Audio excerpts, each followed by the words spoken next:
imágenes como esta que están viendo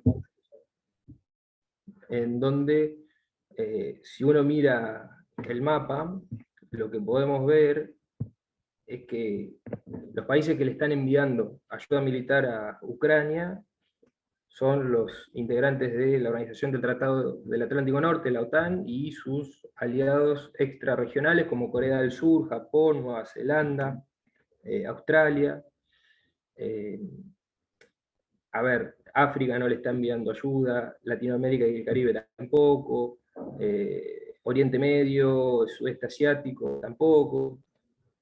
En la siguiente diapositiva podemos ver cómo coincide el mapa cuando miramos la ayuda militar enviada a Ucrania con las sanciones aplicadas a Rusia. Son prácticamente los mismos países que estaban en verde en la filmina anterior, en esta también, o sea, entonces hay diversos actores que confluyen acá, cuestiones externas.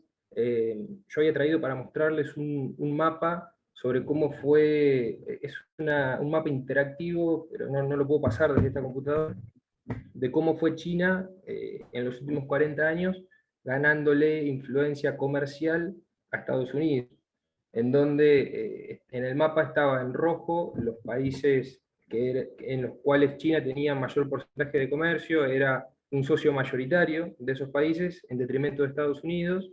Y bueno, la infografía arrancaba en 1980 y gran parte del mapa mundial estaba en color azul porque Estados Unidos era el principal socio comercial de una gran cantidad de estados a nivel mundial, y poco a poco eso se fue tornando rosado y hoy la infografía llega hasta 2018 y estaba prácticamente roja. O sea, China cooptó todo, de alguna manera logró introducirse en un montón de mercados y el ascenso económico de China de las últimas décadas está generando que también tenga pretensiones políticas.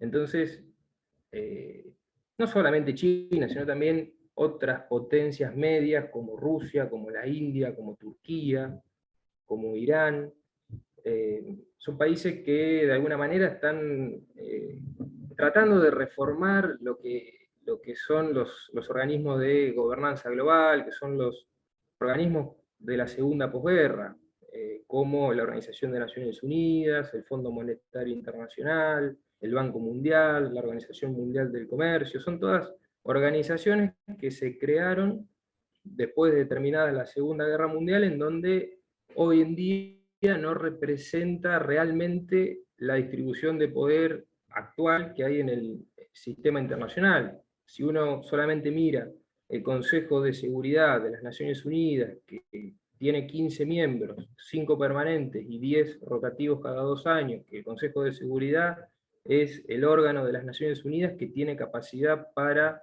emitir resoluciones que son vinculantes, es decir, no son meras recomendaciones como la que hace cualquier otro órgano de las Naciones Unidas, sino que el Consejo de Seguridad, las resoluciones que saca son vinculantes.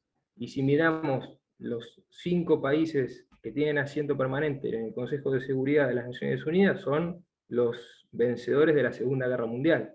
Estados Unidos, Francia, Gran Bretaña, Rusia como heredera de la Unión Soviética y China. Pero ahí faltan un montón de países más, entonces por eso muchas veces se habla de la obsolescencia de estos organismos internacionales que no representan realmente la distribución de poder a nivel global que hay hoy en día, entonces están estancados, porque esos 5 países tienen poder de veto. Cualquier resolución que cualquiera de esos 5 países no esté de acuerdo puede interponer su veto y ya la resolución no sale. Entonces, hace varios años ya que no viene funcionando adecuadamente, y cada vez son más los países que quieren una reforma de este tipo de organismos que representan los intereses de Estados Unidos. Bueno, el Fondo Monetario Internacional es el brazo financiero de eso, al igual que el Banco Mundial o la Organización Mundial del Comercio. Como contrapartida de eso están surgiendo una multiplicidad de mecanismos de integración en Asia. Podemos pasar, Fer, a la siguiente filmina, que están reconfigurando todas las relaciones internacionales. Entre uno de los principales factores externos que han influenciado en el actual conflicto en Europa es la actitud que ha venido teniendo en las últimas décadas la Organización del Tratado del Atlántico Norte, la OTAN. ¿Qué es la OTAN? Bueno, la OTAN es una organización que se creó después de la Segunda Guerra Mundial, en un contexto de Guerra Fría, es una alianza con fines militares, específicamente. Su sede está en la capital estadounidense, en Washington, y representa, así como el Fondo Monetario Internacional representa los intereses financieros de Estados Unidos, podríamos decir que la OTAN de alguna manera representa los intereses militares. Entonces, si analizamos esto, este mapa muestra, en el 98, en rojo, están los países que formaban parte de la OTAN, además de Estados Unidos y Canadá, formaban parte de estos países que están en Europa, la parte occidental de Europa. Poco a poco ha habido sucesivas ampliaciones de la organización. En la siguiente filmina se puede ver muy bien, están los años, cómo fue sucesivamente ampliándose esta organización militar hacia la frontera de Rusia. A ver, para que entendamos, la OTAN se formó en el contexto de Guerra Fría. La Guerra Fría se le llamó un periodo en donde había un enfrentamiento entre la Unión Soviética con una economía comunista, centralizada, planificada desde el Estado, y Estados Unidos como el representante del mundo capitalista. Entonces se le llamó Guerra Fría porque no hubo un enfrentamiento armado directo entre ambas superpotencias, pero sí hubo conflictos tercerizados en otras regiones a lo largo del siglo XX, como por ejemplo la Guerra de Corea en el 50, la Guerra de Vietnam entre los 60 y los 70, toda la etapa de descolonización de África también influyeron en los movimientos de liberación nacional, pero prácticamente la OTAN estaba para contrarrestar y garantizar la seguridad europea frente a la amenaza de la Unión Soviética y del Pacto de Varsovia. El Pacto de Varsovia era la contracara soviética de la OTAN. Es decir, cuando, si no me equivoco, en el 48, en el 50, ahora me falla la memoria, se creó la OTAN, poco tiempo después la Unión Soviética con sus aliados crean el Pacto de Varsovia, de alguna manera para contrarrestar la influencia de la OTAN. Y la cuestión es que prácticamente si se creó en ese contexto y los objetivos eran contener a la Unión Soviética, los objetivos de la OTAN, una vez desaparecida la Unión Soviética, cuando la Unión Soviética se desintegra a finales del 91, ya la OTAN no tenía mucha razón de ser. Sin embargo, siguió existiendo, y no solo que siguió existiendo, sino que se empezó a ampliar hacia las fronteras de Rusia con lo que eso representa. Es decir, representa una amenaza a la seguridad nacional de ese país. ¿Por qué? Porque un país que se suma, por ejemplo, pongamos el ejemplo de Polonia, que se sumó en el 99, Polonia, República Checa y Hungría. Tres países que fueron independientes durante la Guerra Fría, pero que tenían un sistema comunista. La República Checa era Checoslovaquia, junto con Eslovaquia. Tenían un sistema comunista, eran de alguna manera aliados o satélites de la Unión Soviética. Bueno, en el 99 hay una expansión de la OTAN, en donde estos países, luego de la desaparición de la Unión Soviética, bueno, pasan a tener una economía de mercado, y la OTAN, es decir, estos países, Polonia, República Checa y Hungría, se unen a la OTAN. ¿Eso qué significa? Que, primero, se pueden desplegar bases militares de la organización, que obviamente son utilizados por las Fuerzas Armadas de Estados Unidos. Se pueden desplegar armas estratégicas como misiles balísticos de mediano y largo alcance, que automáticamente esos misiles disparados desde un territorio tan próximo como Polonia, por ejemplo, hacia la capital de Rusia, Moscú, tienen alcance de una manera muy fácil. Entonces, representa una amenaza a la seguridad de Rusia, representa también simbólicamente una avanzada hacia lo que Rusia considera su zona histórica de influencia, lo que es Europa Oriental, el Cáucaso Sur, Asia Central, todo el espacio postsoviético. Rusia lo considera su zona de influencia y no tolera la injerencia de potencias extrarregionales en su extranjero próximo, como lo denominan los rusos. Entonces también simbólicamente es bastante chocante para los rusos. Y bueno, ni hablar después ya en 2004, cuando automáticamente se sumaron ya ex repúblicas soviéticas, como las del Báltico, las 3 repúblicas del Báltico, ahí abajo de Finlandia, que están Estonia, Letonia y Lituania, son 3 ex repúblicas soviéticas que se sumaron en 2004 a la OTAN, y que además, a diferencia de Polonia, por ejemplo, tienen frontera terrestre con Rusia.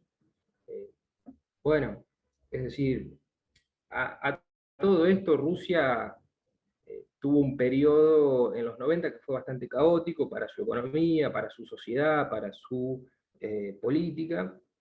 Después, con la llegada de Putin en el año 2000, fue muy caótica el traspaso de la economía centralizada a una economía de mercado, en donde hubo mucha corrupción, hubo muchas cosas que salieron mal. Bueno, ahora vamos a ver cómo fue eso en Ucrania. En Rusia pasó algo similar y pasó algo parecido en la mayoría de las ex repúblicas soviéticas. La cuestión es que en el año 2000, cuando llega Vladimir Putin al gobierno en Rusia, se inicia el periodo denominado como de reparación estratégica, en donde Putin trata de alguna manera de devolverle el lugar que había tenido hace algunos años la Unión Soviética, bueno, en este caso ahora Rusia, que se vuelva a sentar en la mesa de los grandes actores internacionales y de las potencias. Entonces, bueno, empezó a tener una política exterior más asertiva a partir del año 2004. En un primer momento tuvo muy buena relación con Estados Unidos, con la OTAN. De hecho, cuando sucede el atentado de las Torres Gemelas, el 11 de septiembre de 2001, uno de los primeros presidentes en llamarlo a George Bush fue Putin, para solidarizarse y para garantizarle todo su apoyo. De hecho, cuando la OTAN, la Organización del Tratado del Atlántico Norte, comienza su invasión a Afganistán en 2001 para combatir al grupo talibán, porque decían que habían sido los ejecutores de ese atentado en las Torres Gemelas, Rusia le facilitó bases aéreas en Asia Central, en países que fueron parte de la Unión Soviética, pero que en esa época Rusia todavía tenía mucha presencia, mucha influencia política y presencia militar, y había bases aéreas, si mal no recuerdo, de Uzbekistán o de Tayikistán, creo. Putin permitió que los aviones de la OTAN que iban hacia Afganistán pudieran hacer escala ahí, es decir, había un interés por parte de Rusia de formar parte de ese orden, ser un actor más dentro de ese orden, pero nunca lo aceptaron en ese juego, digamos. Y con el tiempo se fueron dando cuenta de que la OTAN, Estados Unidos y la Unión Europea lo único que querían era cercarlo estratégicamente a Rusia, y es decir, no había lugar en el sistema internacional euroatlántico para Rusia. Bueno, de eso se dieron cuenta los rusos a partir de 2004 aproximadamente. El punto de quiebre fue entre 2007 y 2008. Algunos dicen que fue la conferencia de seguridad de Múnich en 2007, en donde Putin pronuncia un discurso que, bueno, algunos dicen que va a quedar en la historia, en donde dice que ya ha comenzado un orden mundial con múltiples polos de poder, que ya unas pocas potencias no pueden imponer su voluntad al resto, que se tiene que respetar la soberanía de los estados, la integridad territorial. Y posteriormente, en el año 2008, tenemos lo que fue la guerra de Georgia, y eso lo vamos a ver más adelante, pero en la siguiente diapositiva ya vamos viendo y nos vamos metiendo en lo que son las organizaciones, los mecanismos de integración regional alternativos a este modelo unipolar que ofrece Europa Occidental, la OTAN, Estados Unidos.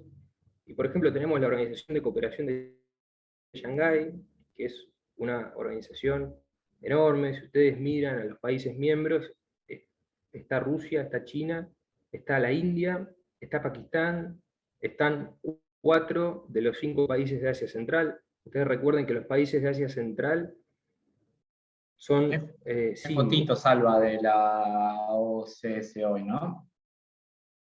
Sí, sí, sí. Bueno, precisamente ayer... Contales lo que pasó esta semana con eso, porque es importante, Sí, sobre todo lo de Turquía. es apasionante. La Organización de Cooperación de Shanghái se reunió ayer y hoy en la cumbre anual que tuvieron este año en la ciudad de Samarcanda. Es una ciudad que está en Uzbekistán, es un país de Asia Central. Y bueno, allí se reunieron Vladimir Putin, entre todos los líderes de los países miembros, se reunieron después de la operación militar especial lanzada el 24 de febrero por Rusia en Ucrania. Se vieron las caras de nuevo Vladimir Putin y Xi Jinping, el presidente de China.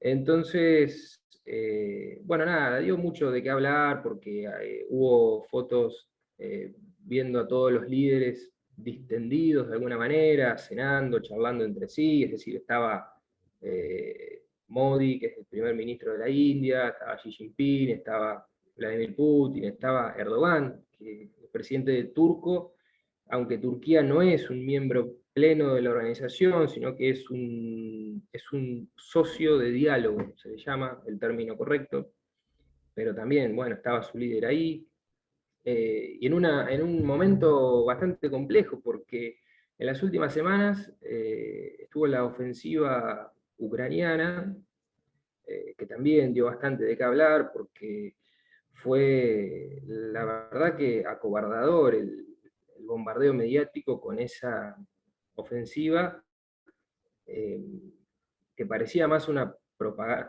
campaña propagandística que información, porque no se dieron datos concretos de las bajas que hubo de ambos lados. La verdad que no hay, es muy difícil conseguir información certera, pero el Ministerio de Defensa ruso lo que decía era en un principio que habían tenido más de 4.000 bajas los ucranianos, más de 10.000 heridos, después esa cifra fue aumentando.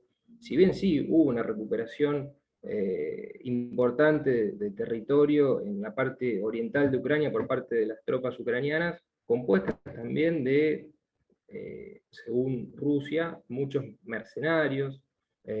Bueno, ya sabemos, en el informe que armamos en junio desde el Grupo de Trabajo de Eurasia, ahí pusimos datos de todo el financiamiento que está recibiendo el gobierno ucraniano, el gobierno de Volodymyr Zelensky, por parte de la OTAN.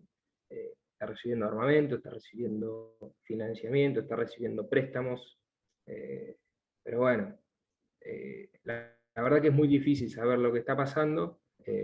Lo que sí, en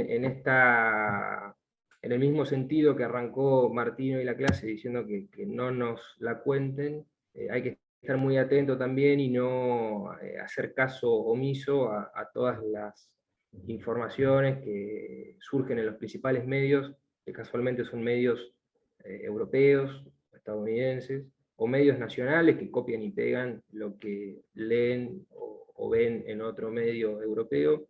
Pero bueno, la realidad es más compleja. Yo creo que con el paso de los días nos vamos a ir enterando qué tan exitosa fue esa ofensiva. Hay muchos más datos para indagar. Pero bueno, volviendo a la Organización de Cooperación de Shanghái, es importantísimo porque de alguna manera esta organización, junto con la que vamos a ver en la siguiente filmina, la Unión Económica Euroasiática, junto con los BRICS, compuestos por Brasil, Rusia, India, China y Sudáfrica, que ahora están en un proceso de ampliación y que nuestro presidente mandó una solicitud formal para adherirse al BRICS.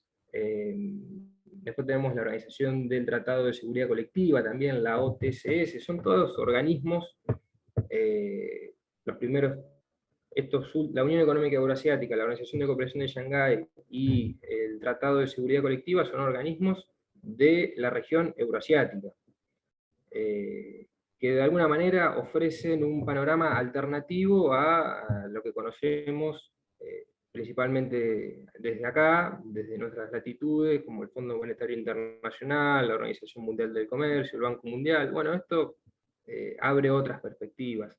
La Unión Económica Euroasiática, por ejemplo, es una organización con fines económicos, es una unión económica, como su nombre lo dice, en donde están estos cinco países. Los 5 países de Asia Central que no les mencioné anteriormente son Kazajistán, Kirguistán, Tayikistán, Turkmenistán y Uzbekistán. Son 5 ex repúblicas soviéticas que están ubicados al sur de Rusia, al oeste de China y al este del Mar Caspio, y tienen una centralidad geográfica fundamental, y son claves estos 5 países y esta región que se denomina Asia Central, tanto para China, porque es la ruta terrestre del proyecto de infraestructura que tienen los chinos, que es la nueva ruta de la seda. Muchos de las autopistas, carreteras y ferrocarriles que están proyectando pasan por territorio de estos países de Asia Central. También es un territorio fundamental para la Federación de Rusia, porque al ser ex repúblicas soviéticas y al estar en lo que los rusos consideran su zona de influencia, siempre quieren mantener su influencia política y principalmente su influencia militar ahí. Entonces, de alguna manera, lo hacen a través de estas organizaciones, como por ejemplo la Unión Económica Eurasiática, y la que vamos a ver a continuación en la próxima filmina, que es la Organización del Tratado de Seguridad Colectiva, que es una alianza militar. Es como si fuese la OTAN, pero es como la contracara de la OTAN, por así decirlo. Es una alianza militar en donde está Rusia, Bielorrusia, Armenia, Kazajistán, Kirguistán y Tayikistán. Justamente antes de ayer, Kazajistán dijo que en 2023 se iba a retirar de esta organización. Bueno, por eso Martín también recién mencionó, esta semana fue bastante particular, no solo por la ofensiva ucraniana, sino también por la cumbre anual de la Organización de Cooperación de Shanghái en Uzbekistán, en donde se reunieron el mandatario indio, chino, ruso, turco, egipcio, etc. Sino que también ha habido tensiones entre Armenia y Azerbaiyán, que son 2 países que están ubicados en el Cáucaso Sur, en donde tuvieron la primera guerra de Nagorno-Karabaj. El Nagorno-Karabaj es un enclave armenio dentro de Azerbaiyán, por así decirlo. Es un territorio que se disputan ambos países, que está habitado mayoritariamente por población armenia, y cuando se desintegró la Unión Soviética en el 91, ya había comenzado previamente el conflicto. La primera guerra de Nagorno-Karabaj o Alto Karabaj fue entre el 89 y el 94, en donde las tropas armenias pudieron avanzar y retener varias regiones, pero a lo largo de la década de los 90 y de los 2000, Azerbaiyán tuvo un boom petrolero, un boom gasífero más que nada, porque descubrieron hidrocarburos en la cuenca del Caspio, en aguas azeríes, es decir, de Azerbaiyán. Entonces, Azerbaiyán tuvo un despegue económico muy importante en las últimas 3 décadas, y hoy en día tiene un poderío militar muchísimo más grande que Armenia. De hecho, el presupuesto militar de Azerbaiyán es exponencialmente más alto que todo el presupuesto total de Armenia en un año, por ejemplo. A su vez, Azerbaiyán es aliado de Turquía.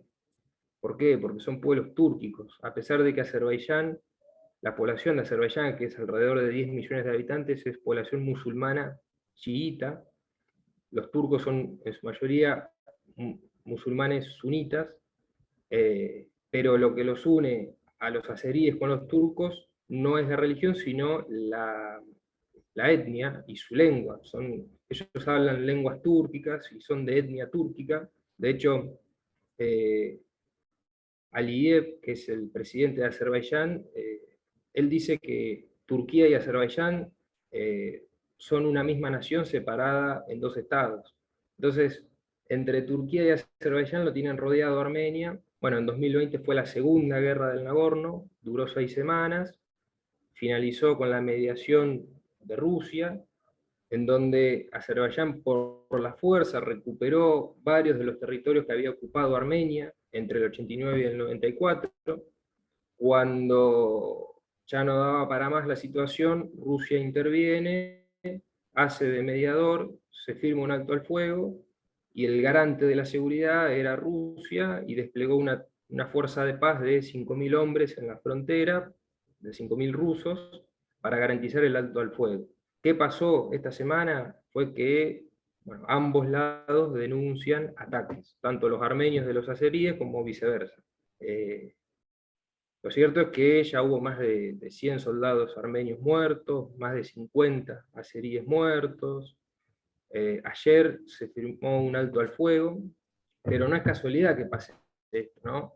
En una semana en donde estuvo la ofensiva ucraniana, en donde sucede esto entre Azerbaiyán y Armenia.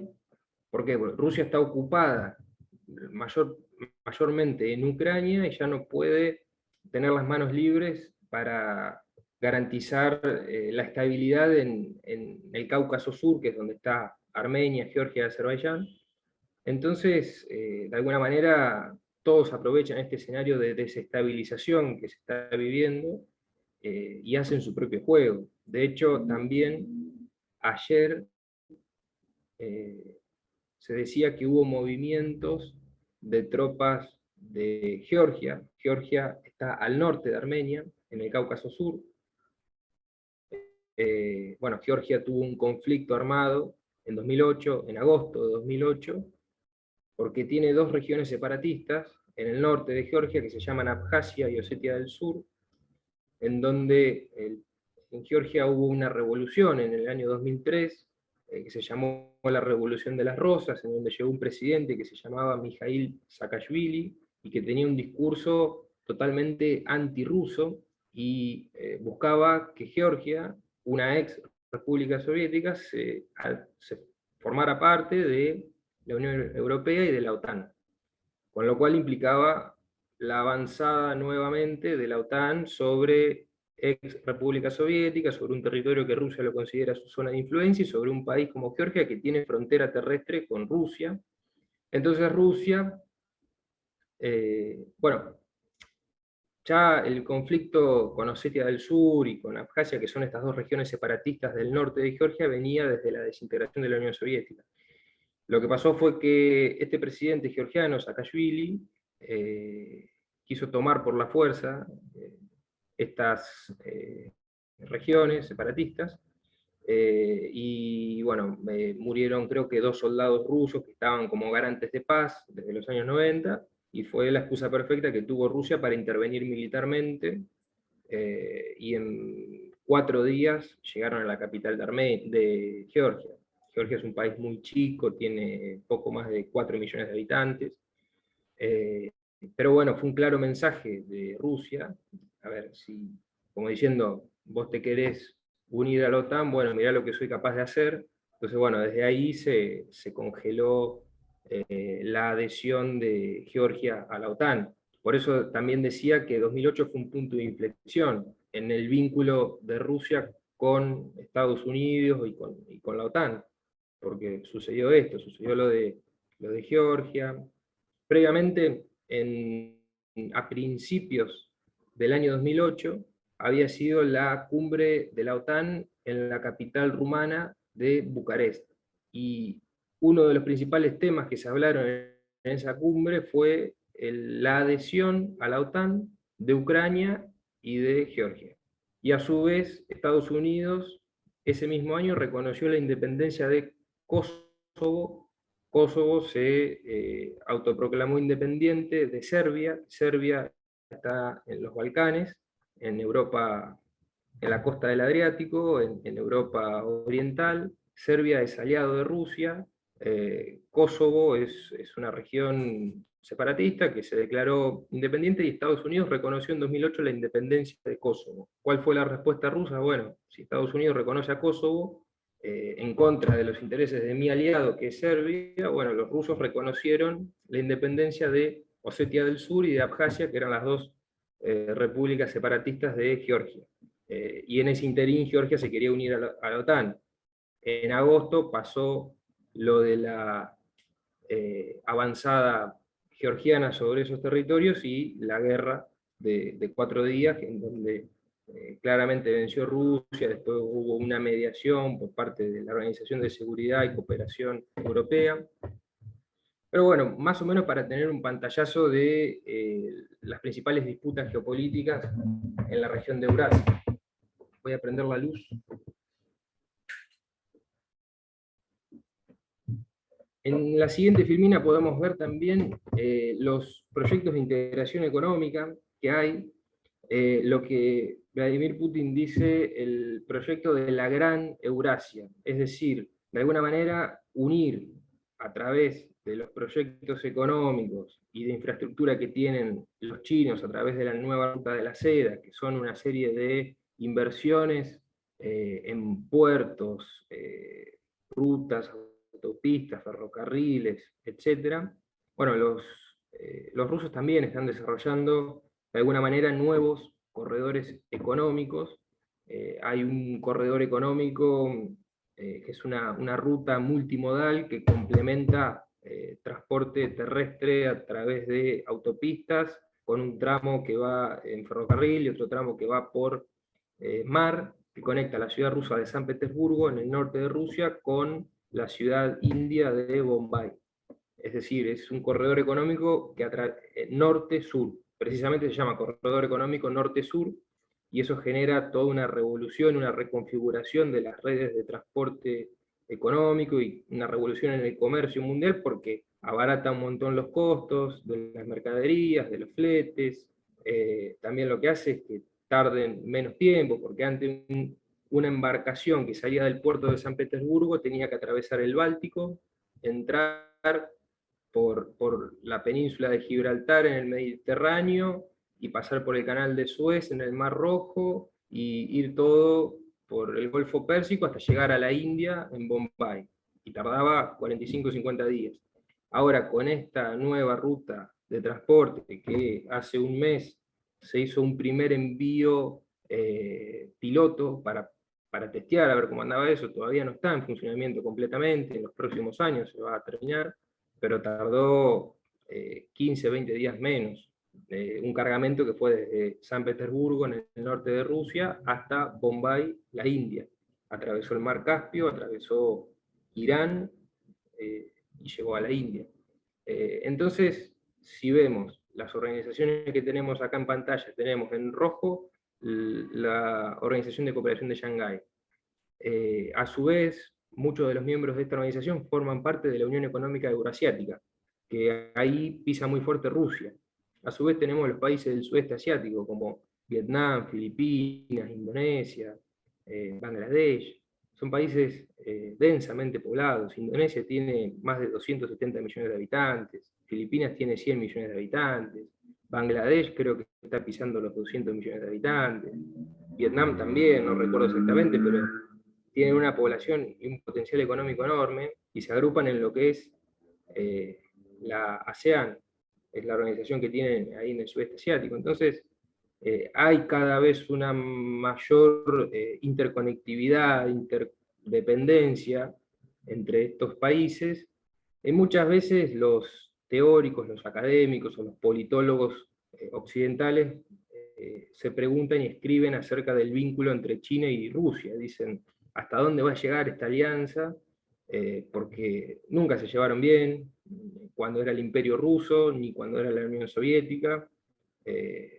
Aparte, estratégicamente, Estados Unidos siempre trató de mantenerlos desunidos, porque el potencial demográfico de China, con el potencial de los recursos naturales y territoriales que tiene Rusia, es un serio desafío para cualquier otro país.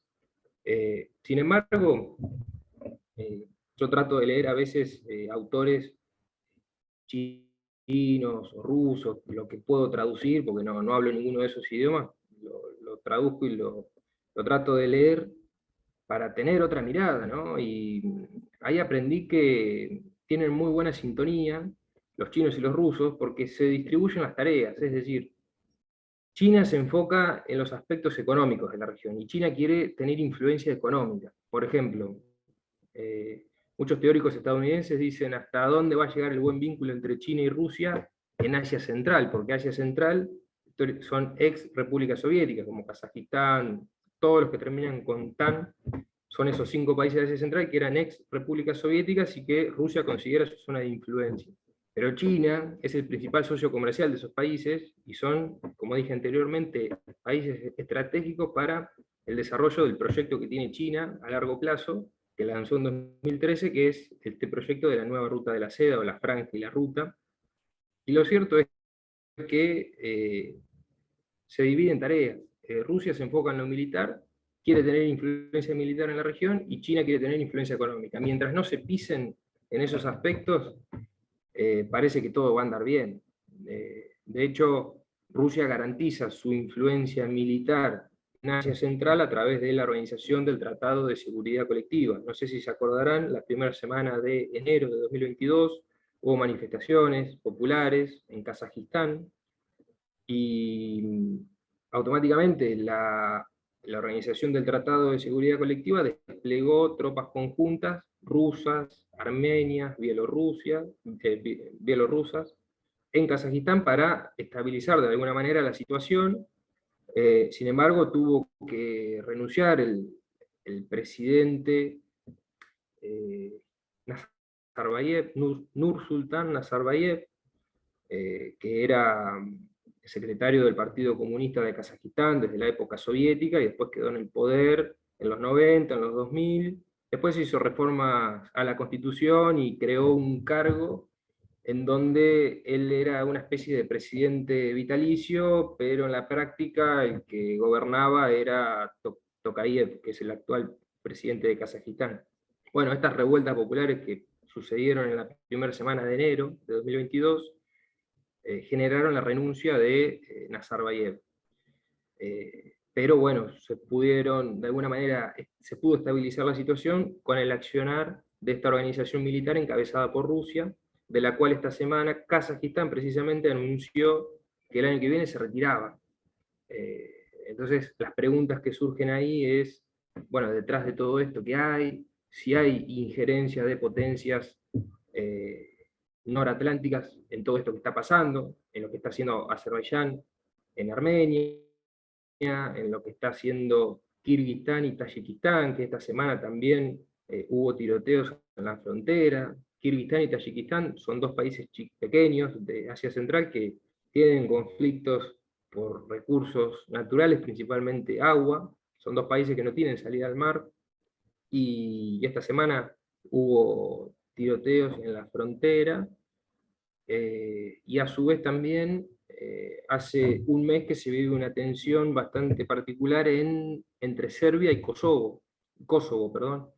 Serbia, el presidente serbio Vučić es aliado de Rusia, y el gobierno kosovar de alguna manera sacó una reglamentación en donde todos los transportes serbios o transportes con patente serbia no pueden ingresar en Kosovo. Entonces económicamente es un golpe muy duro, pero de alguna manera es como que quisieran abrir otro frente en zonas de influencia rusa, ya sea Serbia-Kosovo, Georgia con Osetia del Sur, Azerbaiyán con Armenia, Kirguistán con Tayikistán. Es todo la zona que Rusia considera su zona de influencia.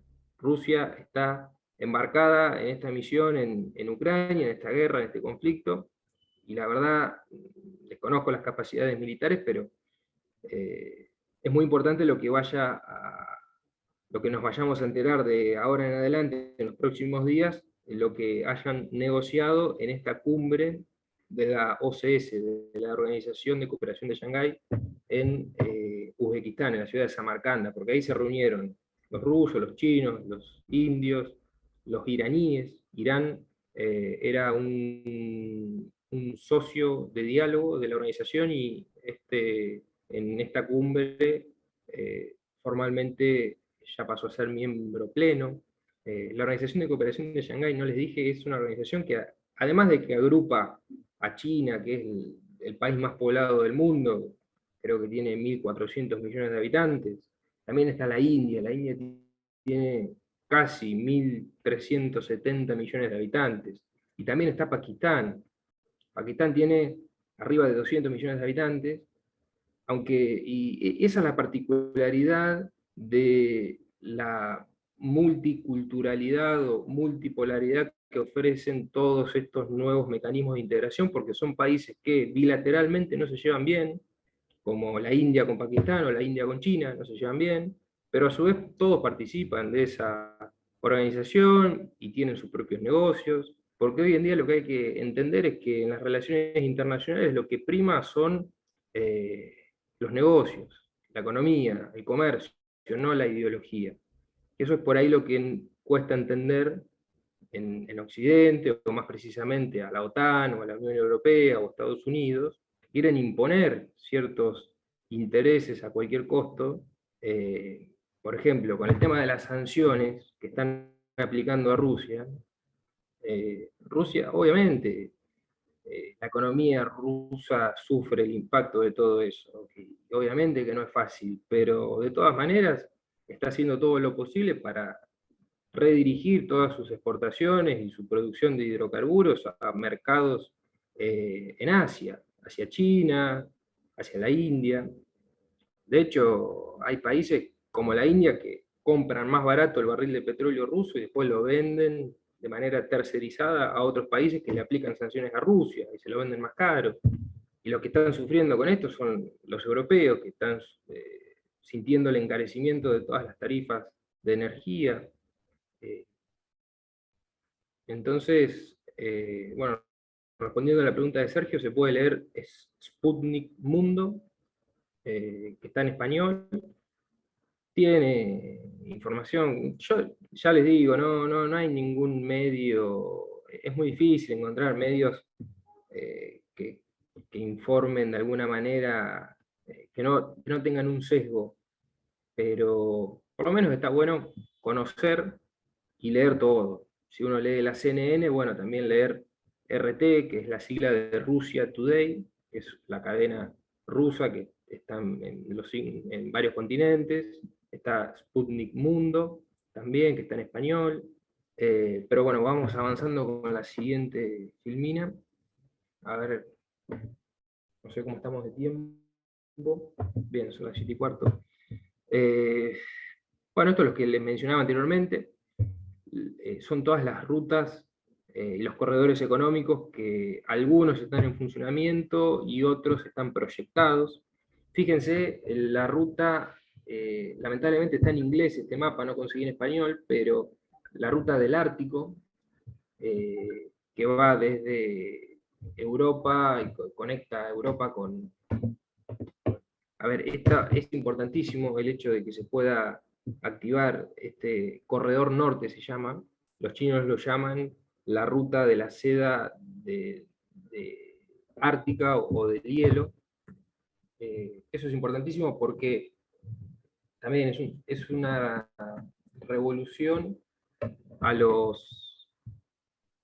comercio internacional, abarata costos, los transportes, es toda una reconfiguración. Y si a alguno le gusta la geopolítica, y por ahí lee las teorías que elaboró un geopolitólogo británico, Halford Mackinder, en 1905, él elaboró la teoría de el Heartland, se llamaba, o del corazón central, o lo que decía Mackinder era que la región euroasiática, lo que conocemos como Asia y Europa, era lo que él llamaba la isla mundial.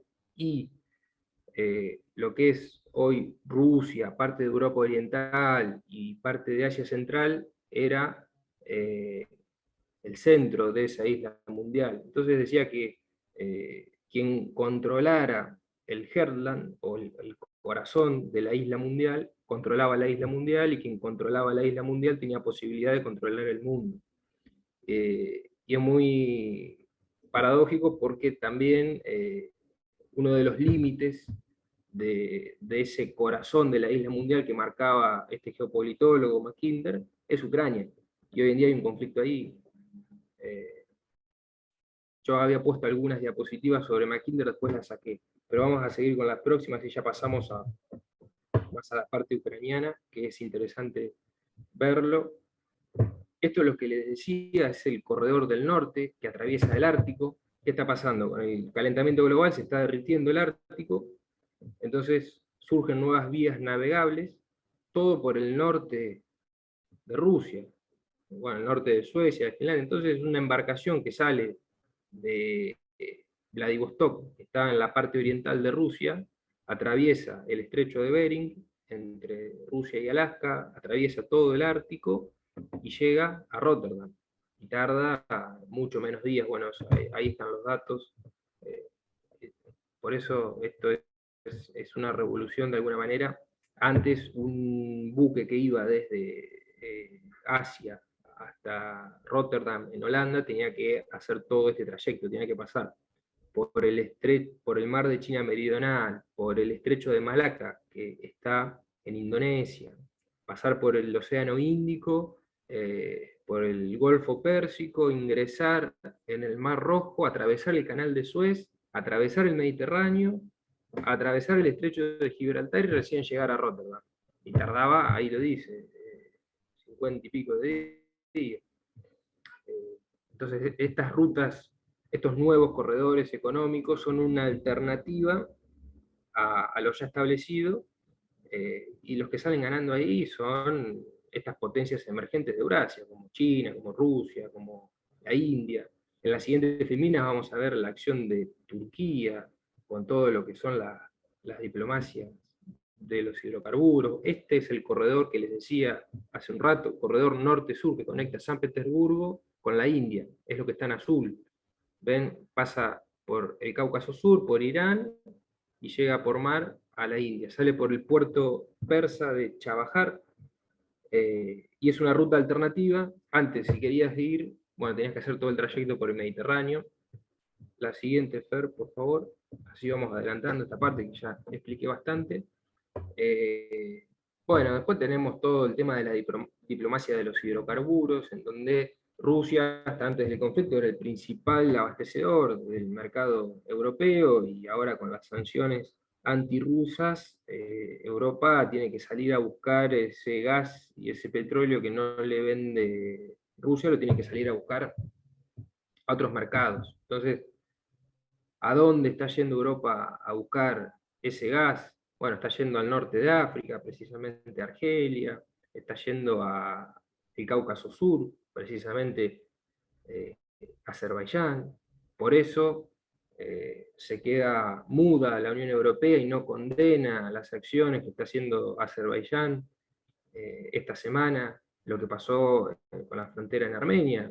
¿Por qué? Porque en julio la Unión Europea firmó un acuerdo energético hasta 2027, para implementarse a partir de 2027 con una duración de 20 años con Azerbaiyán. La Unión Europea declaró a Azerbaiyán su socio estratégico en el abastecimiento de hidrocarburos, y por eso es muy llamativa la doble vara moral de algunos países, como la Unión Europea, que condenan lo que ellos denominan la invasión rusa a Ucrania, pero no condenan lo que pasa en el Cáucaso Sur, por una cuestión económica, de que a ellos les conviene.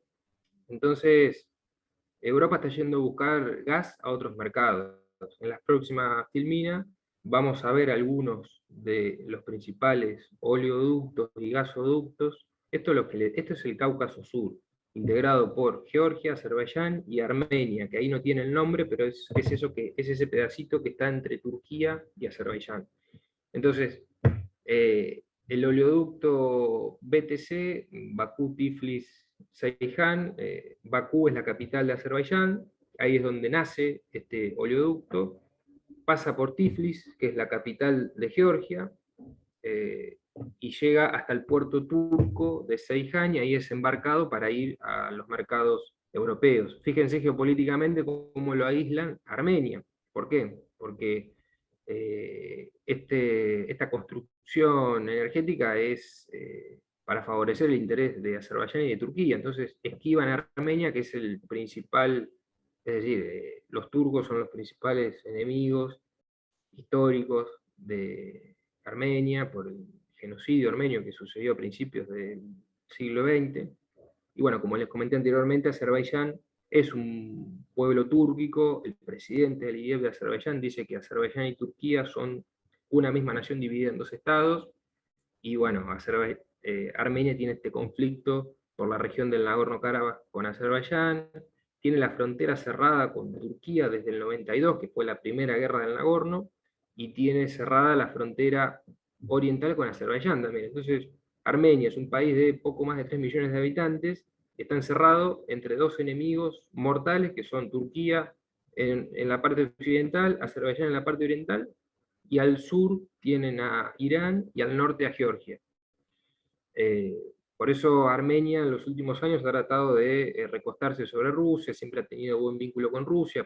A Rusia le sirve porque de esta manera tiene un pie metido en el Cáucaso Sur, que Rusia considera su zona de influencia. Hasta hace poco, hasta 2020, después no chequeé la información, había 3 bases militares rusas en Armenia, por eso Azerbaiyán, pese a la gran asimetría económica, militar y demográfica que hay entre Azerbaiyán, que tiene 10 millones de habitantes, y entre Armenia, que tiene 3 millones, Azerbaiyán no se anima a ir más allá de la frontera armenia porque están las bases rusas, y como Rusia es el garante de paz en la región, Rusia lo único que quiere es estabilidad, porque le conviene que la zona esté estable, pero bueno, cada vez es mayor el interés turco en la región, la diplomacia turca es bastante influyente en el Cáucaso Sur, en el norte de África y en Asia Central. Los países de Asia Central también, al igual que Azerbaiyán, son países de lenguas túrquicas.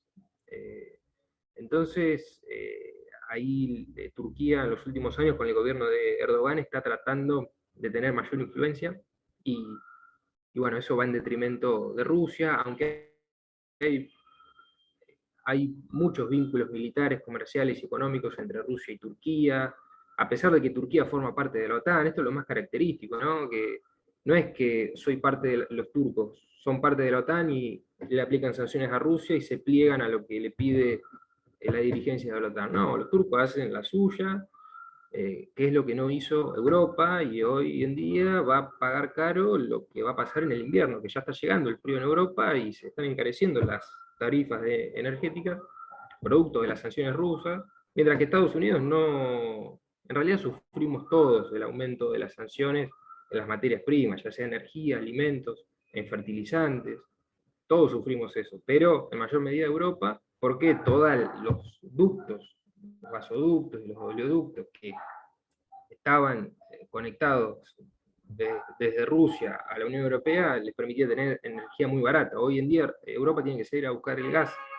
a otras regiones y se le encarecen los costos logísticos, el flete.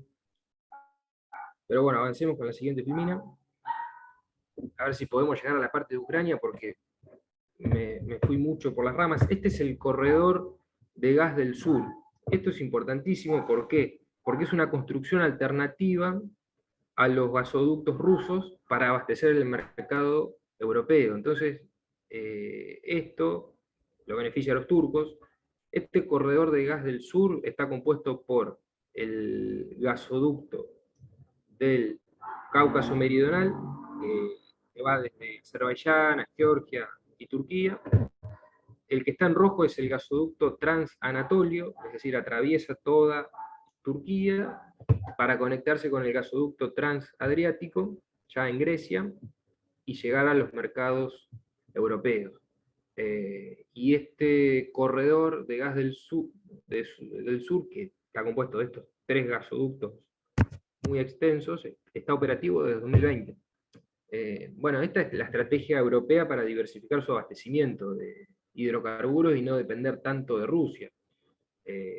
Vamos a la siguiente. Fer, por favor. Gracias, Fer, por esta mano, porque no sé qué hubiera hecho. ¿Sí? Bueno, esto es lo mismo. Podemos pasar. Lo siguiente. Ese es el gasoducto transadriático. Esto es lo que está pasando ahora. ¿Por qué? Hace poco se descubrió gas en la cuenca oriental del Mediterráneo, que es donde está Chipre, Israel, Líbano, Egipto. Y son territorios marítimos que también los reclama Turquía, porque bueno, Chipre está dividido. Hay la parte norte de Chipre, que es esa isla que está ahí en el Mediterráneo, que dice Cyprus, o está en inglés. La parte norte de Chipre se declaró independiente como república turco-chipriota, y es reconocida creo que solamente por Turquía. Bueno, ahora han pactado Grecia, Chipre e Israel en julio la construcción de un gasoducto que se llama Mediterráneo Este. El gasoducto en inglés es East Med Pipeline, para abastecer al mercado europeo, por fuera del abastecimiento turco. Esto va en contra de los intereses turcos. Los turcos son el puente entre Europa y Asia, y la posición geográfica lo favorece mucho a los turcos porque conectan todos los hidrocarburos del mar Caspio, de Azerbaiyán, con el mercado europeo a través de su territorio. Lo que hacen los turcos le quita relevancia geopolítica a los rusos. Y ahora lo que están haciendo Chipre con Grecia, con Israel y con Líbano, le quita preponderancia geopolítica a los turcos. Entonces, hay bastante tensión entre Grecia y Turquía. Turquía ha expandido su plataforma marítima de manera unilateral, y esto no es aceptado por Grecia. Así que es un tema para seguir también. Vayamos a la siguiente, Fer.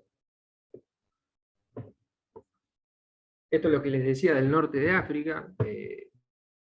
Europa va a salir a buscar, está saliendo a buscar, principalmente Italia y Francia, gas en Argelia, ese enorme país que está en el norte de África. Y esto también le genera muchas contradicciones a Europa, porque está el conflicto del Sahara Occidental, que es ese territorio que está al sur de Marruecos. El Frente Polisario es la organización saharaui, sería el gentilicio, que busca la independencia del Sahara Occidental. Hoy en día más del 80% del territorio de este territorio no autónomo, porque las Naciones Unidas lo consideran un territorio no autónomo como Malvinas, está ocupado por Marruecos. Entonces, Argelia apoya al Frente Polisario en el Sahara Occidental. Argelia rompió relaciones diplomáticas el año pasado con Marruecos y retiró su embajador de España. ¿Por qué? Porque Marruecos normalizó relaciones con Israel, producto de presiones estadounidenses, en lo que fueron los acuerdos de Abraham del año 2020, que los patrocinó Trump. Entonces Trump, ¿qué le dijo a los marroquíes? Es una monarquía Marruecos, al rey marroquí. Vos normalizás las relaciones con Israel, e Israel y Estados Unidos te reconocen la soberanía marroquí sobre el Sahara Occidental. Marruecos hizo eso, ahora Estados Unidos e Israel apoyan a Marruecos en el Sahara Occidental, mientras que Argelia apoya al movimiento de liberación de ese territorio que se llama el Frente Polisario, y Argelia apoya a Palestina también. Entonces esto es bastante llamativo también, porque bueno, los países europeos están yendo a buscar gas a Marruecos y Argelia y a Túnez, pero esto también los obliga a tomar algún posicionamiento al respecto. Así como lo están haciendo en el Mediterráneo Oriental con Chipre, con Egipto, con Israel, bueno, en el norte de África también están las propias disputas geopolíticas, al igual que en el Cáucaso Sur, porque ahora, en julio, Europa firmó con acuerdo energético con Azerbaiyán, y ahora se recrudeció todo lo que está pasando entre Azerbaiyán y Armenia. Y Europa no toma una postura al respecto, sino que llama al diálogo, se ofrece como mediador, pero no condena abiertamente o categóricamente las acciones de Azerbaiyán. Entonces, es bastante interesante analizar todo esto también para ver la doble vara y cómo se va perdiendo la coherencia, de alguna manera, de posiciones históricas que se sostuvieron. Y en el caso marroquí también, porque Marruecos, al reconocer a Israel, en 2020 rompió una política de larga data de la Liga Árabe, que era no normalizar ningún Estado árabe relaciones con Israel hasta que no se solucione el problema de Palestina. Bueno, Marruecos hizo la suya. Pero bueno, ya también vienen normalizando relaciones varios países, como Arabia Saudita también. Vayamos ver más adelante. Eh, Esto es el gasoducto transmediterráneo. Bueno, pasemos. Ya hablé bastante de los hidrocarburos. Ahora vamos a la parte 2, que esto es lo más interesante. El, Vamos a hablar de Ucrania, lo que está pasando domésticamente en Ucrania, cómo es el sistema político ucraniano, los factores internos. Todo lo que le comenté anteriormente fueron los factores externos, algunas causas que confluyen en el conflicto, algunas consecuencias del conflicto. Ahora, en la parte interna, tenemos que partir de la base de que la desintegración de la Unión Soviética a finales del 91, lo que generó fue una serie de conflictos. ¿Por qué? Porque hubo 20 millones de rusos que quedaron fuera de Rusia cuando desaparece la Unión Soviética. Entonces, hay varios estados postsoviéticos o ex repúblicas soviéticas, como los que vemos en los mapas, en donde hay porcentajes importantes de población rusa, que hablan en ruso o que se autoperciben rusos, y eso ha generado tensiones. Rusia ha aprovechado estas situaciones a veces para mantener a raya a los gobiernos de esos países y que no negociaran o que no se unieran a organismos como la OTAN, por ejemplo, y ahí surgen lo que se denominan los conflictos congelados que están en la próxima filmina. Los conflictos congelados es un fenómeno que sucede en el espacio postsoviético, en estos países, se le denomina a los conflictos que ya les mencioné previamente, como el conflicto del Nagorno-Karabaj, entre Armenia y Azerbaiyán, el conflicto entre Abjasia y Osetia del Sur en Georgia, el conflicto en Ucrania, por la península de Crimea y por la región del Donbass. La región del Donbass es esto que está en la parte oriental de Ucrania, compuesto por los oblast de Lugansk en el norte y de Donetsk en el sur. Un oblast es un sujeto federal de Ucrania, como si fuese una provincia, acá en Argentina, y Lugansk y Donetsk, estos dos oblasts, se le llama popularmente la región del Donbass, o del Donbass, y está habitado mayoritariamente por personas que hablan en ruso, al igual que la península de Crimea. Y lo mismo en Moldavia, que es ese pequeño país que está en la parte occidental de Ucrania, eso que está en el sur es la región de Transnistria. También hubo un conflicto en los 90. ¿Por qué? Porque ha quedado población que no se siente parte del Estado del cual forman, del cual tienen la nacionalidad. En Armenia, por ejemplo, el enclave de Nagorno-Karabaj está habitado en más de un 80% por armenios. Los armenios son cristianos ortodoxos, mientras que los azeríes son musulmanes chiíes.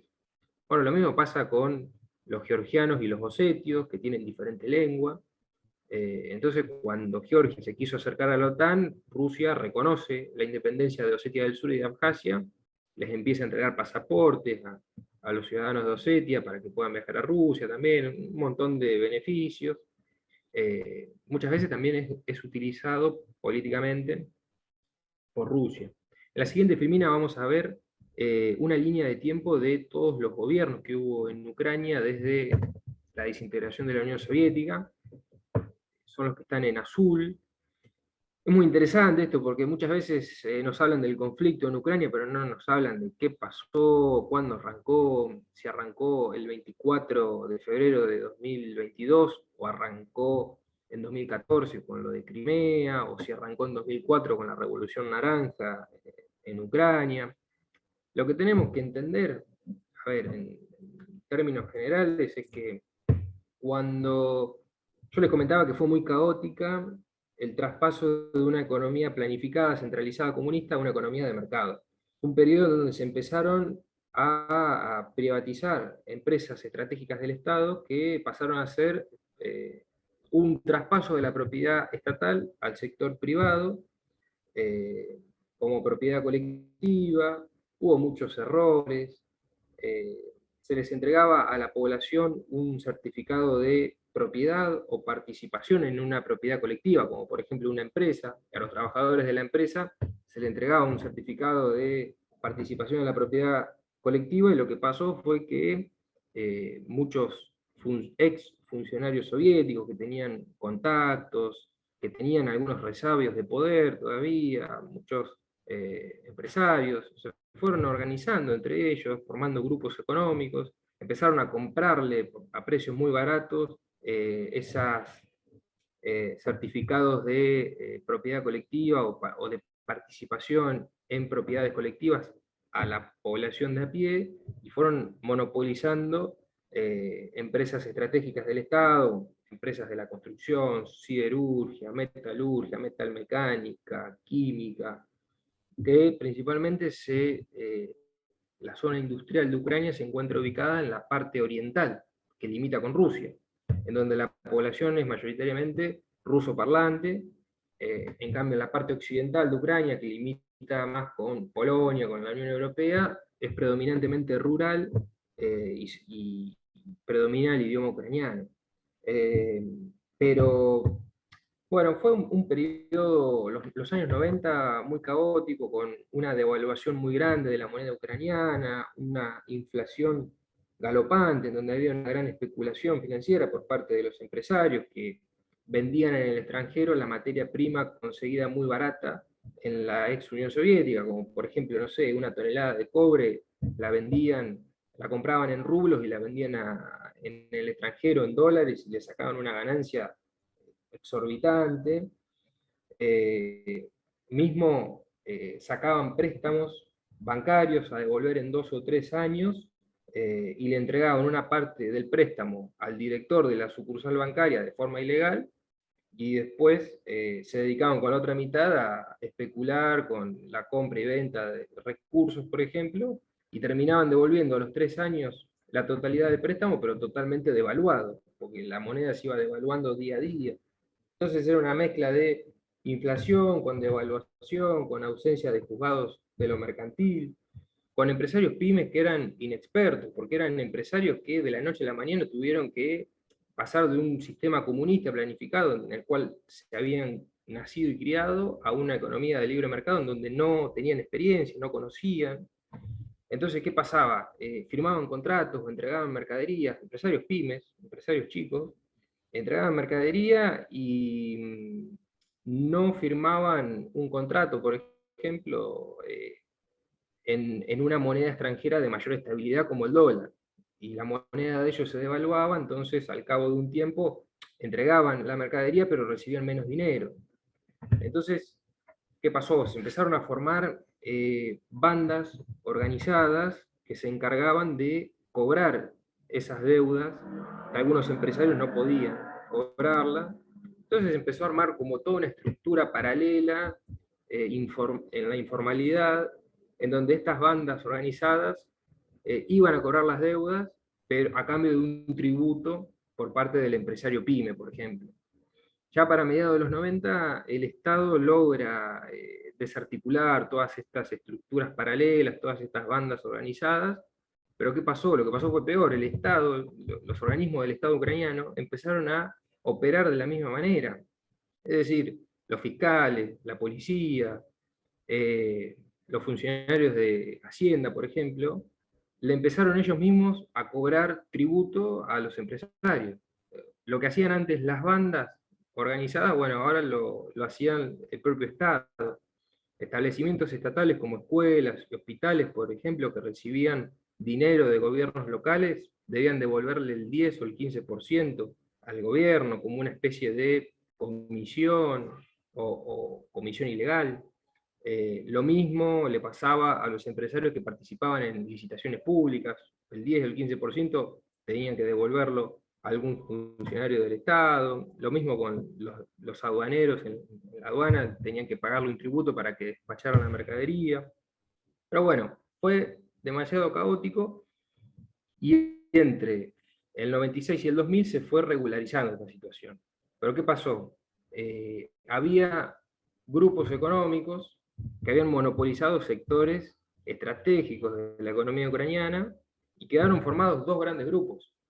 Como les dije anteriormente, un grupo oriental que decía defender los intereses de la población socialmente más indefensa y que defendía los intereses del gran capital industrial en la parte oriental de Ucrania, y en la parte central y occidental de Ucraniana un grupo económico más nacionalista. Bueno, el primer presidente fue Kravchuk, del 91 al 94, después vino Leonid Kuchma, del 94 hasta el 2005. Esto es muy importante porque, bueno, en este periodo se consolidan estos dos bloques, grupos económicos antagónicos que defendían intereses contrapuestos, porque uno defendía a los industriales y otro defendía al campo, pero de una forma muy marcada, porque eso también repercutía en la política exterior, es decir, o tenían buen vínculo con Rusia, porque al sector industrial le convenía, porque gran parte de la producción mecánica, metalmecánica, química, siderúrgica ucraniana iba a Rusia, o el sector agropecuario que quería unirse a la Unión Europea para tener libre comercio con la Unión Europea. Pero si tenían un tratado de libre comercio con la Unión Europea, se perjudicaba la industria en la parte oriental. Entonces, esto fue aumentando exponencialmente hasta que llegamos al año 2004, en donde sucede la llamada Revolución Naranja, se le llamó. Llegamos a un periodo en donde el presidente Leonid Kuchma no se iba a presentar un tercer mandato porque su figura ya estaba muy deteriorada. Había habido en 2002 la desaparición de un periodista que investigaba casos de corrupción, de apellido Gongasde, era periodista. Desapareció y después se filtraron audios del presidente Kuchma diciendo que se ocupen de ese periodista, y bueno, a las pocas semanas apareció el cuerpo decapitado de este periodista. Entonces fue un escándalo, se lo conoce como el escándalo del cassette, lo pueden buscar en internet. Y bueno, quedó muy deteriorada la imagen de Kuchma.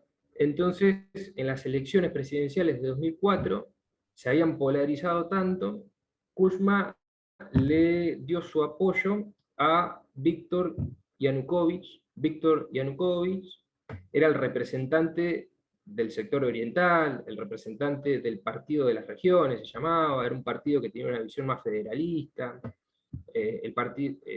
Yanukovych era gobernador de la región de Donetsk, en el Donbass. Bueno, muy claro los intereses que representaba Yanukovych.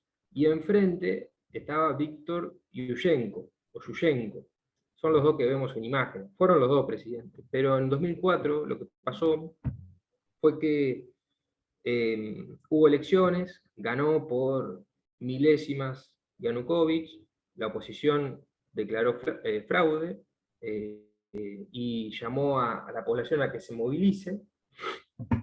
Y bueno, hubo movilizaciones muy importantes en donde el Tribunal Electoral decidió hacer nuevamente las elecciones y ganó Víctor Yushchenko, el representante del sector occidental de Ucrania, con claras intenciones de unirse a la Unión Europea.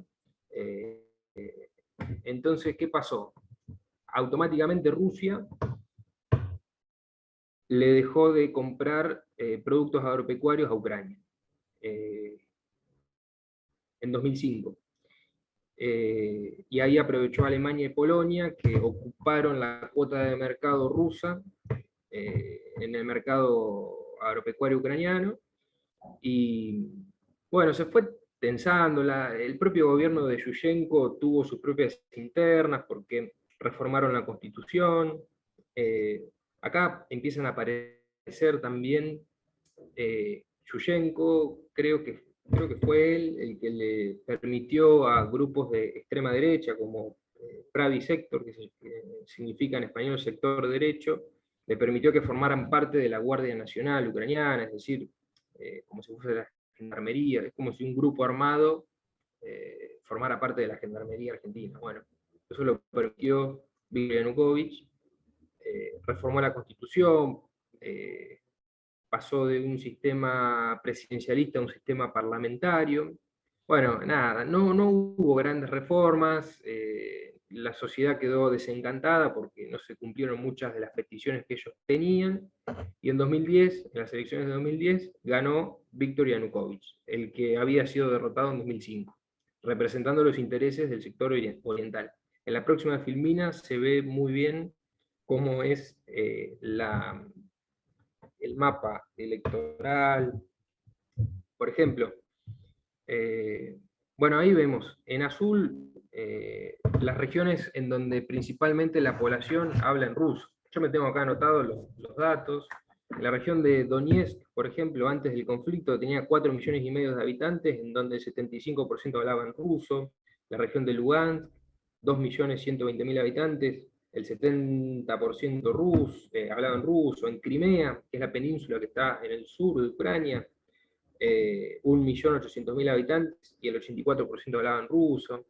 En la próxima filmina, Fer, se ve lo de la Revolución Naranja en 2004. Fíjense lo polarizado que estaba el mapa electoral. Lo que está en azul son las regiones en donde mayoritariamente votaron a Viktor Yanukovych, que representaba los intereses del capital industrial y que lideraba el Partido de las Regiones y que quería un mayor federalismo para que sea respetada los intereses de esas minorías rusas, que en algunas regiones eran mayoría, como en la región oriental.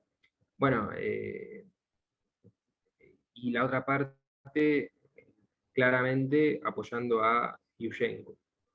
Lo que pasó también es que acá viene la cuestión y las raíces del conflicto que estamos viendo hoy en día. En 2010 ganó Yanukovych, el candidato de la región oriental, que tenía buen vínculo con Rusia. Su antecesor, Yushchenko, había empezado un proceso para que Ucrania se sumara a la Unión Europea, y en 2013, Ucrania se encontraba en una crisis económica en donde necesitaba una inyección de entre 20.000 y 25.000 millones de dólares, y estaba a punto de pedirle un préstamo al Fondo Monetario Internacional. A último momento, Yanukovych pudo negociar con Putin y le garantizaron un préstamo. Entonces, la condición era que el presidente ucraniano, Yanukovych, en 2013 fue esto, anulara el proceso de adhesión de Ucrania a la Unión Europea. Y Yanukovych lo anuló y firmó el acuerdo con Rusia. Lo comunicó muy mal por televisión, no dio explicaciones, no dijo cuáles eran los beneficios. A su vez, Yanukovych tenía toda la presión del sector industrial ucraniano, que no quería ingresar a la Unión Europea porque tenía que competir con los productos industriales europeos y estaba en clara desventaja. Le convenía a los industriales del oriente ucraniano, firmar con Rusia porque gran parte de la producción industrial ucraniana va hacia Rusia. Entonces, Yanukovych firma con Rusia, da de baja el acuerdo con los europeos y surge lo que se conoce como el Maidán o el Euromaidán. Maidán es una plaza, la Plaza de la Independencia en Kiev, en donde miles y miles de personas se manifestaron, en donde confluían, muchos dicen que eran manifestantes pro-europeos, pero no solo había manifestantes pro-europeos, había manifestantes de extrema derecha también, de sectores como el batallón Azov, que surge en ese periodo, acá lo tengo anotado, el batallón Azov. Bueno, en 2013 surge Pravi Sector, que es este sector derecho, que es un grupo paramilitar neonazi, tiene simbología neonazi, literal. Después está Svoboda, que significa libertad en ucraniano, que es la Unión Pan-Ucraniana Libertad. Y la simplificación es Svoboda, que es libertad en ucraniano, y su fundador fue Oleg Tianukov, que fue considerada persona no grata en Estados Unidos por su ideología de extrema derecha, radical. Bueno, yo les había traído para mostrar un video de John McCain, que era senador estadounidense en esa época por el Partido Republicano, por el estado de Arizona. John McCain viajó a Ucrania durante las manifestaciones en 2014, en el Euromaidán, que duraron varias semanas las manifestaciones. McCain, y hay un discurso en YouTube que, bueno, se los podría pasar después, está McCain alentando, arengando a la multitud, diciéndole, Dios está con ustedes, Europa está con ustedes, América está con ustedes, yo estoy con ustedes, es un momento histórico. Bueno, un claro intervencionismo total por parte de funcionarios estadounidenses, bueno, en este caso un senador. La cuestión fue que era tanta la inestabilidad que esto es discutible. Rusia dice que lo derrocaron a Yanukovych, los ucranianos occidentales dicen que Yanukovych abandonó su cargo y por eso le hicieron un impeachment y lo sacaron del cargo. La cuestión es que, bueno, no se siguió el proceso constitucional debido. La cuestión es que hubo una serie de medidas que tomó el nuevo gobierno que asumió, que era de Petro Poroshenko en 2015, anuló la ley de lenguas. La ley de lenguas permitía que en ciertas regiones en donde el ruso era hablado por un porcentaje de la población, permitía que fuera cooficial, que fuera reconocido el ruso como idioma oficial también. Entonces, después de la revolución esta de 2014, llega Poroshenko al gobierno y Yanukovych se tiene que exiliar en Rusia. Lo que pasó fue que anularon esta ley de lenguas, le cercenaron muchos derechos a personas que hablaban en ruso, que querían mandar a sus hijos a la escuela y que aprendan ruso, donde iban a hacer un trámite a un juzgado, a un organismo de gobierno, y era solamente en ucraniano, y ellos hablaban en ruso. Bueno, no se respetaban ciertos derechos básicos, y eso fue también generando tensión. En 2014, estas dos regiones que están en la parte oriental, Donetsk y Lugansk, que limitan con Rusia, la región del Donbass, lo que hacen es levantarse, de alguna manera exigen que se les respeten sus derechos. El gobierno de Kiev lo que hace es reprimir, hay muchos muertos, y bueno, ahí ya comienza lo que se conoce como el conflicto del Donbass, y que a mi modo de ver es discutible. Lo que pasó este año, en febrero, es el mismo conflicto, nada más que pasó a una nueva fase. Muchos dicen que es una nueva guerra, pero no. Para mí las raíces de lo que está pasando hoy en Ucrania está en las irregularidades que hubo en el año 2014 con esta revolución naranja. Perdón, naranja no, esa fue en 2004, esta revolución Euromaidán, en donde hubo un claro intervencionismo de fuerzas foráneas, y generó toda esta inestabilidad y puso a Ucrania de alguna manera en una especie de guerra civil, porque hubo dos regiones que se levantaron en armas y que se autoproclamaron repúblicas populares, la República Popular de Lugansk, la República Popular de Donetsk. En la siguiente filmina se puede ver las organizaciones paramilitares que surgieron, como por ejemplo los que les comentaba, el Batallón Azov, un grupo de nacionalistas. Fíjense la bandera de la OTAN con simbología nazi y la bandera de ellos, el Batallón Azov. Muchos de estos batallones, en 2014, cuando se produce toda la revuelta con el Euromaidán, la salida de Yanukovych del gobierno, la llegada de Poroshenko, en Crimea, la población de la península de Crimea, que es mayoritariamente ruso parlante, en su parlamento local votó para independizarse de Ucrania. Y al otro día votó para unirse a Rusia. Y bueno, eso desencadenó un conflicto también, en donde había una clara disparidad entre las fuerzas rusas y las fuerzas ucranianas. Entonces el gobierno ucraniano de Kiev lo que hizo fue empezar a permitir que todos estos grupos, como el Batallón Azov, como Pravi Sector, como algunos que mencioné anteriormente, formaran parte del ejército ucraniano. es como que los legalizó. Y esto muchas veces no se cuenta. En la siguiente filmina podemos ver otro de estos grupos paramilitares, Pravi Sector, fundado en 2014, sector derecho significa. El siguiente, Fer, porfa, ya terminamos, ya con esto termino porque creo que estamos en horario, son las 8 menos 5. Esta es un partido político, Unión Pan-Ucraniana de Libertad, Svoboda, y la última filmina, Fer, ahí lo que vemos en pantalla son, a algunos si les gusta el boxeo, seguramente los conoce, los hermanos Klitschko, Vitaly y Víctor Klitschko, son uno de ellos, Vitaly, campeón mundial en peso pesado. Actualmente, desde 2014, desde esta revolución denominada Euromaidan, Klitschko es el alcalde de la capital, de Kiev, por un partido que se llama Alianza Democrática Ucraniana para las Reformas, cuya sigla en ucraniano es UDAR, y UDAR en ucraniano, si lo traducimos al español, significa golpe. Bueno, toda una serie de marketing político. Sí, totalmente. Hay un gran odio. Todos estos nacionalistas de derecha ucranianos reivindican los postulados de Stepan Bandera. Stepan Bandera era uno de los ideólogos del ejército independentista, ejército insurgente ucraniano, el UPA, durante la Segunda Guerra Mundial. Bueno, el UPA colaboró con el régimen nazi cuando los nazis ocuparon Ucrania, y a su vez han hecho limpiezas étnicas, no solo de judíos, sino también de rusos, de todo lo que no fuera ucraniano.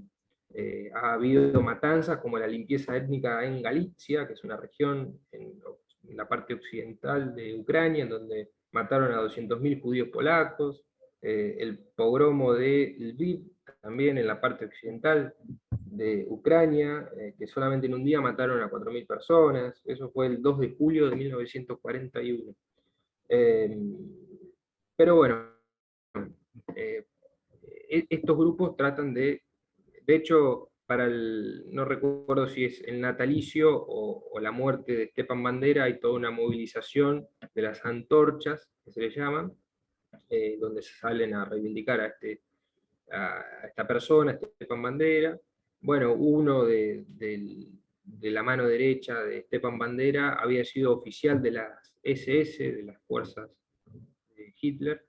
Y bueno, hay toda una reivindicación, una reconstrucción histórica por parte de estos gobiernos post-2014, que son totalmente antirrusos, son ucranianos nacionalistas, y el que está ahora, Volodymyr Zelensky, es un outsider, es decir, el tipo es actor, comediante, humorista, y bueno, antes de la elección de 2019, que la ganó, era el protagonista de una de las series más vistas de Ucrania, que se llamaba El Servidor del Pueblo, que la pueden ver en YouTube, están todos los capítulos, traducidos al inglés, con subtítulos en inglés. Si alguien tiene curiosidad puede buscar El Servidor del Pueblo, y ahí actuaba Volodymyr Zelensky como el protagonista principal, en donde la serie él era profesor de historia que se transforma en presidente y como que va en contra de la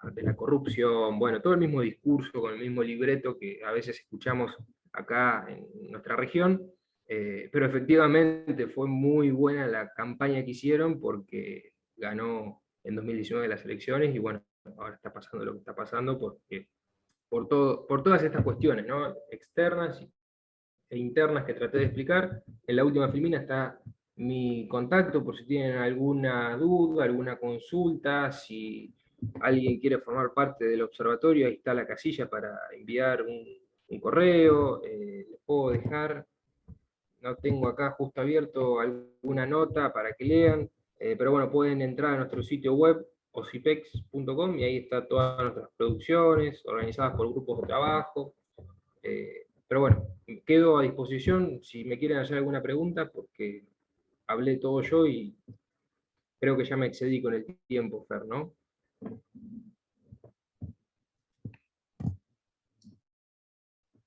Muchísimas gracias por escucharme, por la atención, y No sé, a ver en el chat si hay alguna pregunta.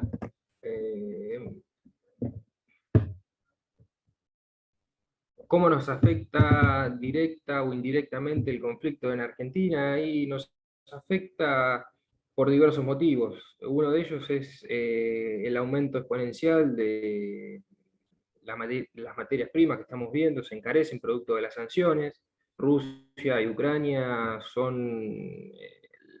creo que producen el 29% del trigo mundial, entonces al haber escasez de ese producto o al imposibilitarse la comercialización, el precio aumenta, y eso, el aumento en el precio de los alimentos genera un aumento en otros sectores, y bueno, a nivel mundial hay una creciente inflación, no solamente en Argentina, y eso nos afecta. Por un lado, el aspecto económico, el aspecto político afecta también porque ya creo que, no sé si lo mencioné, pero a mi modo de ver, este conflicto en Ucrania no es una guerra entre Rusia y Ucrania, sino que es un conflicto cuyas raíces son mucho más estructurales, mucho más profundas y que van más allá de Ucrania y de Rusia, sino que es todo este ascenso que está teniendo en las últimas décadas China junto con otros aliados o potencias como Rusia, como la India, en donde son un claro desafío para la hegemonía europea y estadounidense, para la hegemonía noratlántica. Entonces, de alguna manera, tratan de obstaculizar o de impedir o ganar tiempo o retrasar el mayor tiempo posible la consolidación de otros bloques de poder alternativos al bloque de Estados Unidos. No digo occidental porque esa palabra para mí está mal usada y confunde, es preferible decir bloque euroatlántico, bloque noratlántico, para referirse a Estados Unidos y Europa Occidental, porque América Latina y el Caribe forma parte del hemisferio occidental, pero no creo que tenemos más cosas en común con países de otros continentes que forman parte del denominado sur global que con Estados Unidos o con esos países. Y bueno, para Argentina es importantísimo tener una política exterior clara, tomar un rumbo concreto, que se dé un debate dentro del frente de todos, a ver, porque el mundo está yendo hacia Eurasia, la centralidad política, económica, va a tener en los próximos años esa región. No podemos seguir pensando que el mundo es Europa y Estados Unidos. Eso es un porcentaje mínimo de lo que es el mundo. La Unión Africana está compuesta por 54 estados y tiene más de 1.300 millones de habitantes, y la Unión Africana apoya el reclamo de soberanía argentino en la cuestión Malvinas. China, la India, entre los dos países tienen el 40% de la población mundial. Rusia es el país más extenso del mundo, con más de 17 millones de kilómetros cuadrados. Si le sumás la población de India y de China, que es el 40% de la población mundial, al territorio y los recursos naturales de Rusia, es infernal el poderío que tiene. Entonces, tenemos que seguir estos temas, tener en cuenta que el mundo está cambiando, se está transformando, por eso es todo cada vez más impredecible, todo cada vez más inestable. ¿Por qué? Porque estas transiciones de poder generan conflictos, generan guerras, y lo que estamos viendo en Ucrania es producto de eso. Es Estados Unidos tratando de quedarse con el mercado energético europeo, las tensiones en China, en Taiwán, las estrategias de seguridad nacional estadounidense que califican a Rusia y a China directamente como su principal amenaza a la seguridad nacional. Ya ni siquiera es la lucha contra el terrorismo, etcétera, sino que China y Rusia desde 2017 son la principal amenaza para la seguridad estadounidense. Y totalmente, como dice Arnulfo, es el mejor momento para participar en estas organizaciones. Está todo dado, pero también hace falta voluntad política, porque no podemos creer ingenuamente que porque el mundo está cambiando vamos a vivir en un mundo más justo y vamos a tener mayor soberanía política, mayor autonomía, mayor independencia económica.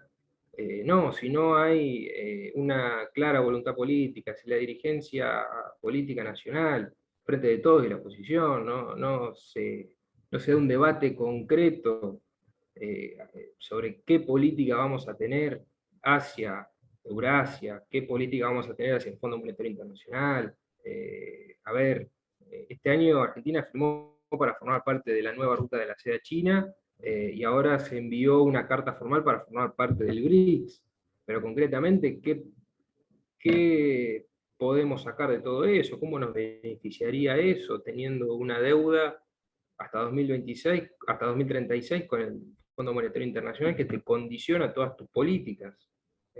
Entonces, es para dejar la pregunta, el interrogante, ¿no? Y pensar, ¿no? ¿Qué nos ofrece Estados Unidos, la Unión Europea? Nos ofrecen inversiones, como ofrece China con las represas hidroeléctricas Néstor Kirchner y Jorge Zepernik en Santa Cruz, o la cuarta central nuclear, Atucha 3, o en su momento en Neuquén el proyecto multipropósito Chihuidos, que iba a contar con financiamiento ruso, y después el gobierno de Cambiemos lo renegoció hasta congelarlo prácticamente. Bueno, esas son las discusiones internas que tenemos que dar, y estudiar y formarse para comprender un poco lo que está pasando en el mundo y dejar de analizar la realidad política internacional con un lente de la Guerra Fría. Perfecto, Néstor. Bueno, muchas gracias por escuchar, por sus comentarios, por las preguntas. Acá estoy leyendo el chat. Carlos me pregunta una reflexión sobre la relación de Irán con la coyuntura del conflicto bélico, teniendo en cuenta la posición yanqui sobre Irán. Bueno, Irán está está renegociando el acuerdo nuclear con Alemania, Gran Bretaña, Francia, Estados Unidos y Rusia. Un acuerdo que se había pactado durante, si no me equivoco, la presidencia de Obama. Después, cuando llegó Trump, dijo que ese acuerdo no era beneficioso para Estados Unidos. Bueno, claramente deshizo todo lo que había hecho la administración anterior, y le retiró a Estados Unidos de ese acuerdo nuclear con Irán, para que Irán redujera el enriquecimiento de uranio, y de esa manera Irán dejaba de enriquecer uranio y se le levantaban las sanciones económicas que afectan muchísimo la economía iraní. Pero bueno, Estados Unidos se retiró y aplicó nuevas sanciones a partir de 2017-2018. Entonces ahora se está renegociando nuevamente. Respecto al conflicto, Irán es un aliado, no sé si decir aliado, pero es un gran socio comercial de Rusia. Ya vimos en el Consejo de Derechos Humanos y una gran cantidad de estados en diferentes continentes no han aplicado sanciones a Rusia. Son esos pocos países que mostré al principio: Europa Occidental, Estados Unidos, Canadá y los aliados estadounidenses del Pacífico. Irán, bueno, ayer escuchaba en la radio que firmó para formar como miembro pleno de la Organización de Cooperación de Shanghái, y a su vez, bueno, va a haber una visita de una delegación de más de 80 empresarios rusos para invertir en Irán, que ya había habido una visita hace un par de meses, y habían quedado muy satisfechos con lo que habían visto en Irán, y hay mucha cooperación en altas tecnologías entre Rusia e Irán, desarrollos de proyectos en materia de política espacial conjunta. Sí, no son muy complementarias las economías porque ambos son productores de hidrocarburos, tanto Irán como Rusia, pero cooperan en esos términos, ¿no? En energía nuclear y en energía espacial, principalmente. Gracias, compañero. ¿Me estás escuchando bien? Perfecto. Vos? Sí. Bueno, muchísimas gracias por tu participación. Hoy nos tiraste un montón de información por lo que estoy viendo en los chats de los demás. Así que gracias. Nos reencontramos el próximo viernes para cerrar el capítulo, este capítulo de China. Un abrazo a todas y buen fin de semana y a no aflojar. Hasta luego, hasta el viernes que viene. Chau, chau, gracias. Muchas gracias. Gracias a todos. Chau, chau.